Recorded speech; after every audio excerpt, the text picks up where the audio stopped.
terbatas kuasa-Mu, Tuhan. Semua dapat Kau lakukan.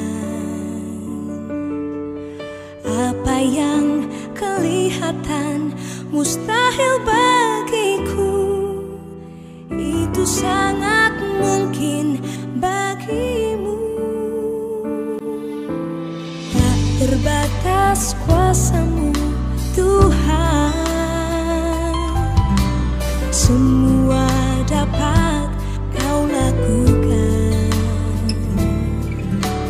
Apa yang kelihatan mustahil bagiku, itu sangat mungkin bagimu. Di saat ku tak berdaya, kuasa-Mu yang sempurna. Ketika ku percaya, mujizat itu nyata. Bukan karena kekuatan, namun Roh-Mu ya Tuhan. Ketika ku berdoa, mujizat itu nyata. Salam, selamat pagi. Bertemu lagi di Sapaan Teduh kita di pagi hari yang indah ini. Sebelum kita merenungkan kebenaran firman Tuhan, kita bersatu dalam doa. Kita berdoa. Kuasa Roh Kudus-Mu Tuhan yang melampaui segala akal dan pikiran itulah yang bekerja berkarya membuka hati dan pikiran kami dan juga memberikan pengertian akan kebenaran firman-Mu buat kami yang menyampaikan dan juga buat saudara-saudari kami yang mendengarkannya. Berfirman dan berkata-katalah di pagi hari yang indah ini Tuhan, karena kami semua telah siap mendengarkannya.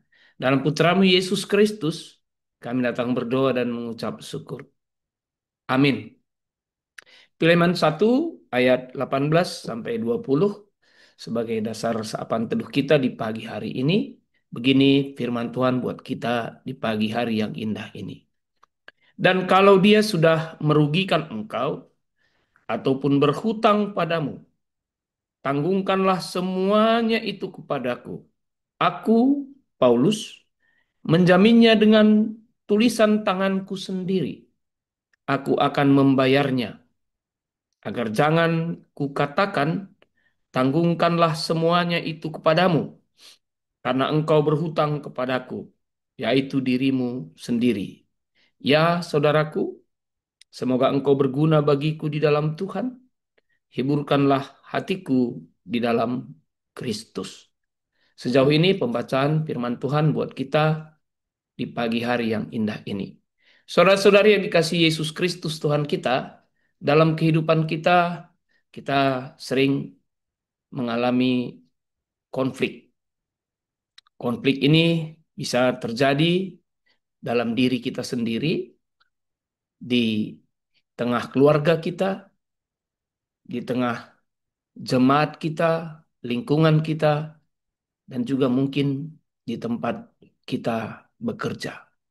Dan konflik ini bisa menimpa siapa saja, termasuk kalau kita lihat dalam konteks Alkitab, Tuhan kita Yesus sendiri itu berkonflik. Dia berhadapan dengan ahli Taurat dan juga orang-orang dari kaum Farisi. Penyebab konflik ini juga, saudara-saudara, banyak hal. Bisa ucapan yang salah dan menyinggung, bisa juga keinginan yang tidak tercapai, bisa juga mungkin tindakan-tindakan yang kita lakukan dan itu merugikan bagi orang lain. Jadi banyak hal bisa menciptakan sebuah konflik. Tapi hari ini kita diingatkan bagaimana sebenarnya sikap kita terhadap konflik. Dan kalau bisa menyelesaikan konflik yang ada. Bahan bacaan kita adalah bagaimana konflik antara Onesimus dan Filemon. Mungkin kita sudah mengetahui Onesimus itu seorang budak, dia budak dari Filemon. Dan dia melakukan sebuah tindakan yang tidak baik. Dan itu yang membuat Filemon tidak menyukai dia. Tindakan itu dari beberapa referensi kami lihat, ya, Onesimus mencuri, akibatnya dia melarikan diri. Ya, ini persoalan dan inilah penyebab konflik antara Filemon dan Onesimus.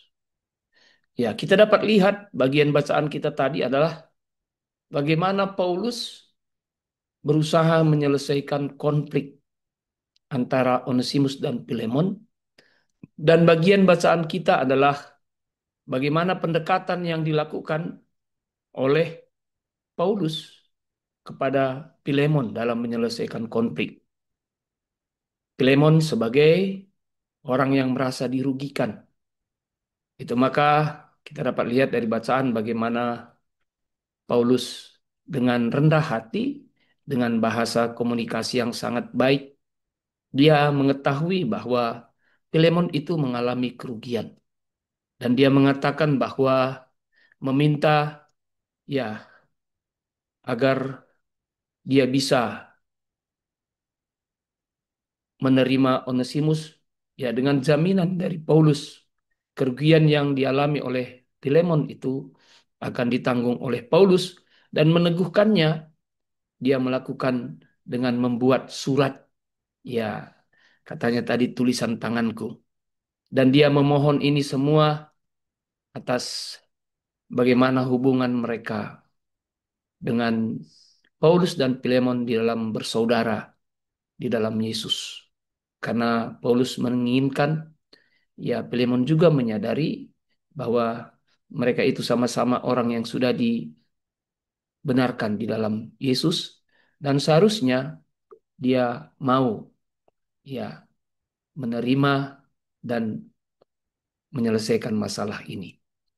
Jadi dari ini kita dapat belajar ada beberapa hal jemaat yang dikasihi Tuhan. Yang pertama, tentu konflik ada terjadi di antara kita. Ya, persoalannya bukan siapa salah, siapa benar, siapa yang berkonflik. Tapi kalau bisa, bagaimana kita menyelesaikan konflik yang ada tersebut. Seperti apa yang dilakukan oleh Paulus. Jadi marilah kita sebagai orang-orang yang proaktif di dalam menyelesaikan konflik yang ada di sekitar kita. Kemudian yang kedua, kita dapat lihat Paulus menyelesaikan konflik itu dengan cara berkomunikasi dengan baik. Dan dia mengakui bahwa ada kerugian di dalam konflik tersebut yang dialami oleh Filemon. Ini mengajarkan kepada kita, ketika ada konflik, pasti ada yang benar, ada yang salah, dan ada yang dirugikan. Dan ketika itu ada dirugikan, maka kerugian itu bukan dalam arti menyelesaikan konflik ditiadakan. Tapi karena pada saat itu mungkin Onesimus belum mampu membayar kerugian tersebut, maka Paulus tampil ke depan, menjamin bahwa dia akan mengganti kerugian tersebut. Dan dia memohon agar Filemon juga mau menerimanya. Ini mengajari kita bahwa ketika ada konflik, ketika ada kerugian, maka kerugian itu juga harus sebenarnya diganti.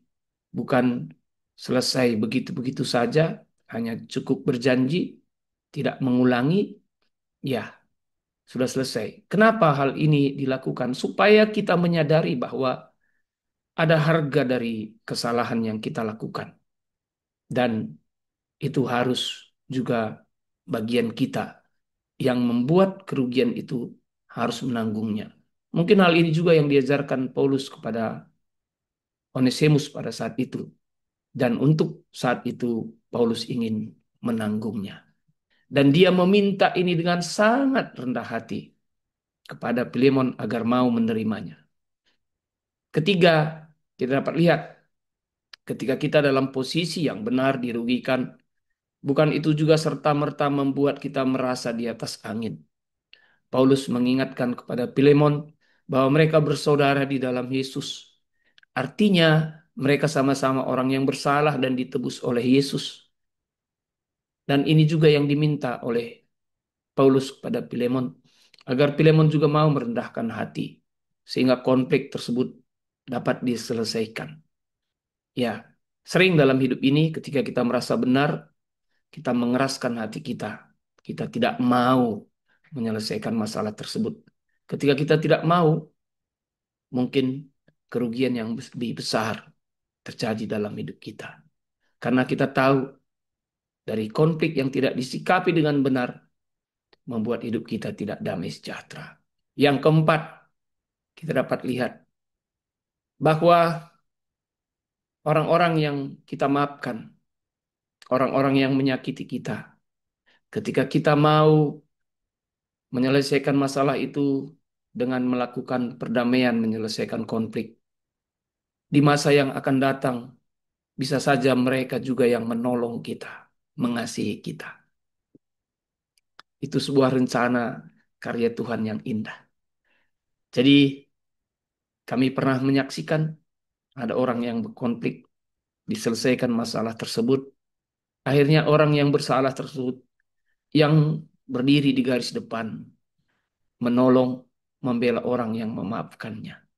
Alangkah indahnya kalau konflik tersebut bisa diselesaikan. Ketika Filemon tidak bisa menerima Onesimus, dia akan kehilangan. Filemon kehilangan Onesimus, Onesimus kehilangan Filemon. Tetapi ketika konflik itu bisa diselesaikan, mereka bisa jadi sahabat di dalam Yesus, dan mereka bisa jadi tim yang kuat. Terlebih kita dapat menyaksikan mereka jadi pekabar-pekabar Injil yang luar biasa dipakai oleh Tuhan.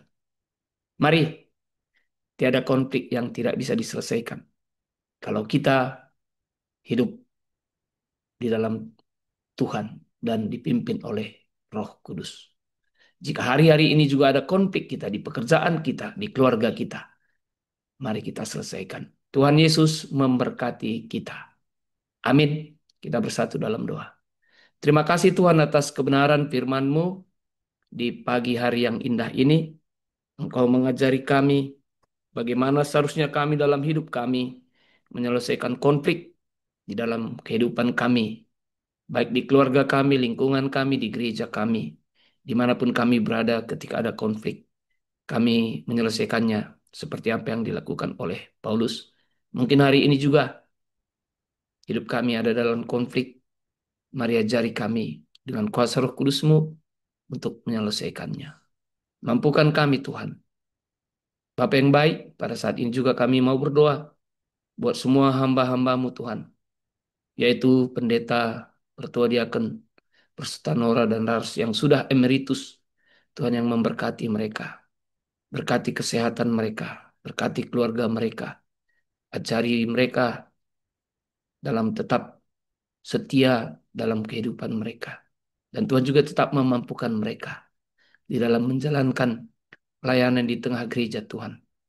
Karena orang-orang tua kami Tuhan yang sudah lebih dahulu melayani ini, sudah menjalankan tugas pelayanannya, sehingga mereka sampai pada tahap emeritas. Berkati anak-anaknya, berkati cucunya Tuhan.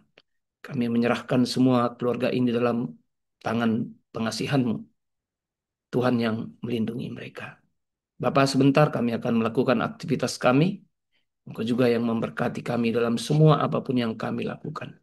Dengar doa kami, Bapak, karena kami datang kepadamu dalam satu nama Putramu Yesus Kristus, yang telah mengajari kami yang mengucapkan doa Bapa kami. Bapa kami yang di sorga, dikuduskanlah namamu, datanglah kerajaanmu, jadilah kehendak-Mu di bumi seperti di sorga. Berikanlah kami pada hari ini makanan kami yang secukupnya, dan ampunilah kami akan kesalahan kami, seperti kami juga mengampuni orang yang bersalah kepada kami. Dan janganlah bawa kami ke dalam percobaan, tetapi lepaskanlah kami daripada yang jahat. Karena Engkau lah yang punya kerajaan dan kuasa dan kemuliaan sampai selama-lamanya. Amin.